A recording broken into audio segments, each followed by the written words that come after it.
Girasoles, noches estrelladas, una oreja cortada y un trágico suicidio. Yo soy Seba de Historia en 10 y en este video vamos a hablar de Van Gogh.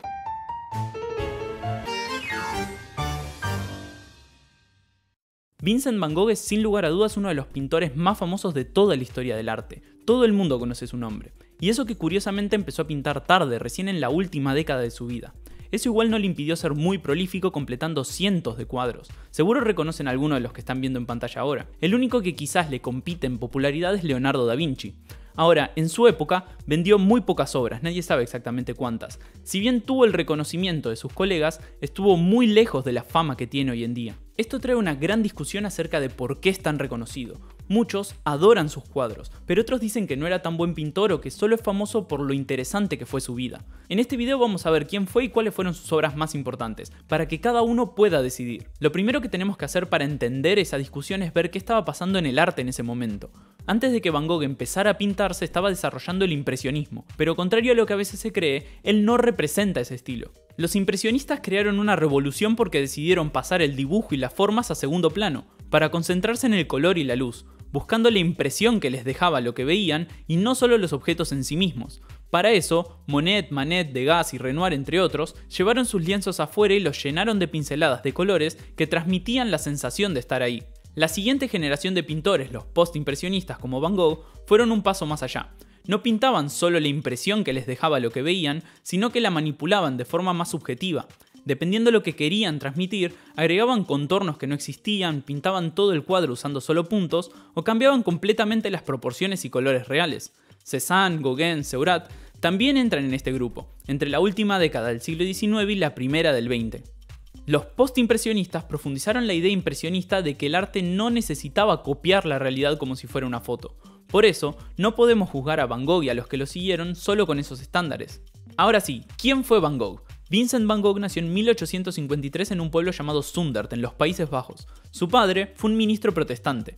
Tuvo varios hermanos, pero el más importante en su vida fue Theo, unos años menor que él. A lo largo del video vamos a ver por qué. Si bien Vincent no se dedicó a pintar desde joven, sí estuvo en contacto con el mundo del arte, al menos por unos años debido a su trabajo. Gracias a la posición de su tío, viajó a La Haya en 1869 para unirse a la compañía comerciante de arte Goupil, cuando tenía 16. Estos vendían originales y reproducciones, lo que le permitió entrar en contacto con un montón de obras. Además tenían sucursales en otras ciudades, lo que le permitió viajar y conocer el arte de otros lugares. En 1873 se fue a Londres, por ejemplo. También pasó un tiempo en la sucursal de París.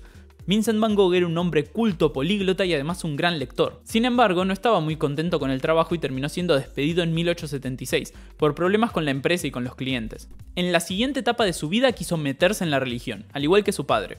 Primero fue maestro de escuela y ayudante de un ministro metodista en Inglaterra. Ahí dio sus primeros sermones. Luego quiso estudiar teología en Ámsterdam en 1877, pero sufrió mucho preparando el ingreso y terminó abandonando. Después probó suerte en Bruselas en la escuela evangélica, pero tampoco le funcionó. Persistente, consiguió trabajo en el distrito minero de Borinage, en Bélgica. Sin embargo, se expuso a condiciones tan arduas que decidieron no renovar su contrato. Desempleado de nuevo, por fin consideró el arte como una posibilidad en su vida. Siempre le había interesado el dibujo, así que se quedó dibujando a la gente del lugar, inspirado por lo arduo de sus vidas. Mientras tanto, su hermano Theo lo apoyaba económicamente. Después de eso volvió con sus padres por un tiempo y luego se fue a Bruselas, donde estudió brevemente dibujo en la academia, hasta 1881. Su siguiente parada importante fue La Haya, donde recibió sus primeras lecciones de pintura con Anton Maube, el esposo de su prima.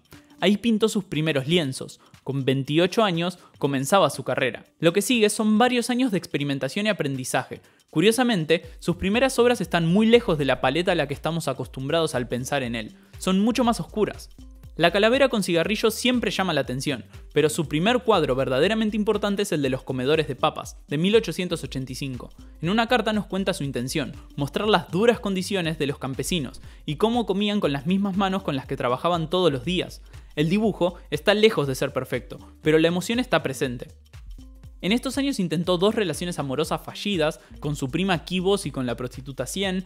Theo continuó manteniéndolo y lo seguiría haciendo. Además, se peleó con su mentor y vivió casi 2 años con sus padres. Luego en 1885 su padre murió, Pasó un breve tiempo en Ámsterdam y otro en la Academia de Bellas Artes de Amberes, pero finalmente en 1886 se fue a París a vivir con su hermano. Theo era manager de la galería sucesora de Goupil, y sus contactos permitieron que Vincent entrara en el mundo del arte parisino. Conoció a Monet, Degas, Renoir, Toulouse-Lautrec, incluso llegó a visitar la octava y última exhibición impresionista, donde vio por primera vez las obras de muchos de ellos. Influenciado por estos, su paleta se volvió mucho más clara. Se nutrió de los impresionistas para desarrollar su propio estilo. Además continuó formándose en el taller de Fernand Cormon. En conclusión, no fue del todo autodidacta, pero tampoco duró mucho como aprendiz en ningún lado. Entre las obras de este tiempo se destacan el retrato de Agostina Sergatori en el Café du Tambourin, con sus extraños pero expresivos ojos, sus reproducciones de obras japonesas imitando artistas como Hiroshige, y también una interesante colección de autorretratos, que muestran su experimentación,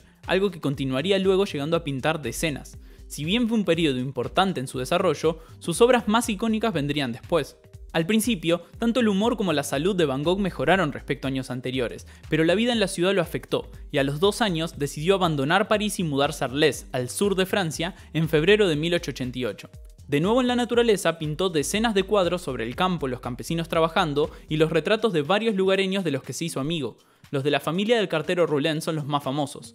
Sus 2 obras más conocidas de esta etapa son primero Los girasoles, que en realidad constituyen toda una serie, y también su habitación en la Casa Amarilla en donde vivió este tiempo, el dormitorio de Arles, en sus 3 versiones.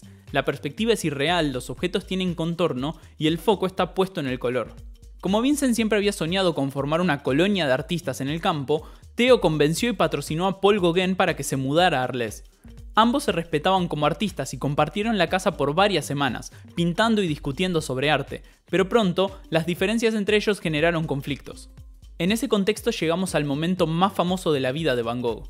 Su salud mental siempre había sido complicada en formas difíciles de diagnosticar para la época. El exceso de alcohol tampoco ayudaba. Deprimido, Vincent cometió una locura. Según la versión de Gauguin, que es la principal fuente que tenemos, el 23 de diciembre de 1888 se habría cortado la parte inferior de la oreja con una navaja, y la habría llevado a un burdel del pueblo. Por supuesto hay quien dice que esto no fue así, que Gauguin fue el responsable, pero por ahora no es más que una teoría. Después de esto, Vincent fue internado, Theo llegó para visitarlo y Gauguin se fue. Tenemos 2 autorretratos con la oreja cortada que nos permiten verlo en este momento de su vida.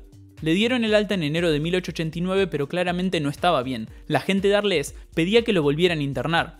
Finalmente se fue a Saint-Rémy, donde entró voluntariamente en un asilo, donde lo diagnosticaron con epilepsia y alucinaciones. Esporádicamente tenía ataques muy fuertes. Pasó un año entero ahí. Le dejaron armar un pequeño estudio junto a su habitación, por lo que pintó frenéticamente todo el tiempo. Completó decenas de cuadros que luego mandaba a Theo para que los mostrara.